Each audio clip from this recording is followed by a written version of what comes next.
fully prepared to have my notes with me, and then Quay called me out on writing little jokey jokes about all of you.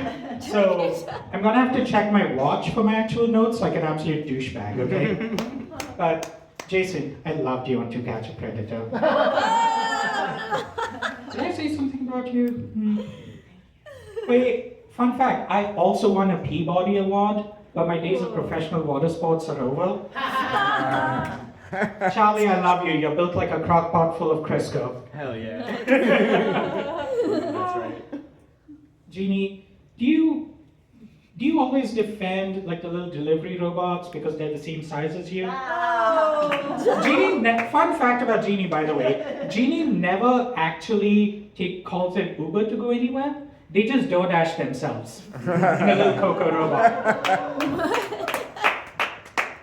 Howard, I have written a paragraph about you, I'm so sorry. But I do actually love your rap career so much as Disheveled. Like, that's a great rap name. I did really love your original rap name, Lil Life Expectancy. Michelle. So, have you ever dated a younger guy? Yes. So would you be his old bae? Yes. Howard, fun fact actually, back to you now. Oh no! Fun fact, I actually did you just say get his ass? Yeah.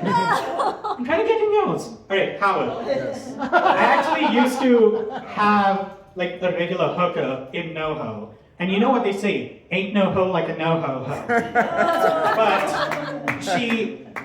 listen, I'm not a fancy lawyer like some people, right? She got a little bit too out of my price range. Not good at it. Clearly not. But she got a little too out of my price range. I mean, $400 for a house visit? It's a recession, honey.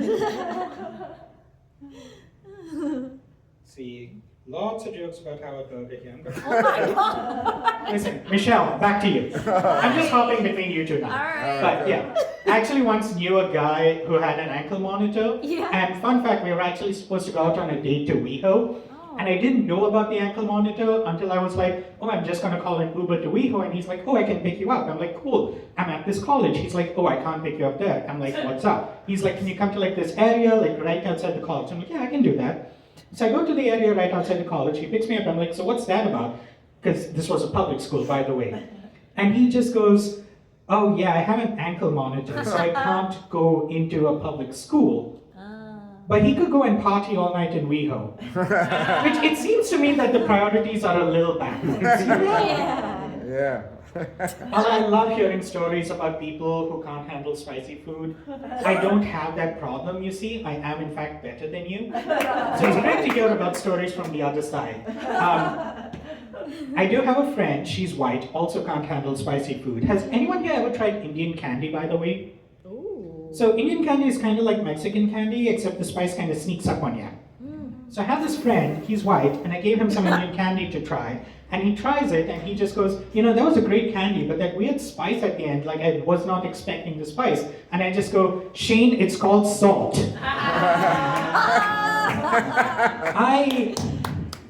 I did not expect to be doing any degree of good tonight. So Oh my god! this is fun story about me, I guess. This is actually my first time doing stand-up since the incident. Whoa. And I know it sounds really ominous, like the way I phrase it and the fact that I call it the incident. But to be fair, it only happened like last weekend. So it's not that bad, you know? And I actually did do stand-up last week as well, so it really wasn't that long ago, but none of you fuckers showed up last week when I was hosting. So, but yes. And that's it, I am not completely prepared to talk about the incident. Mostly because I haven't figured out a joke to say about it. Like, it was too recent, you know, you gotta let it cook a little bit, right? You would know about letting things cook in a crock pot, right? It takes time for good food. But I will say this about the incident. I did tell the details to someone, and I'm just really concerned for their friends because I tell them about the incident involving a literal skinhead, and my friend thought it was his friend. So see, here's the thing. At least I only got traumatized by a skinhead once.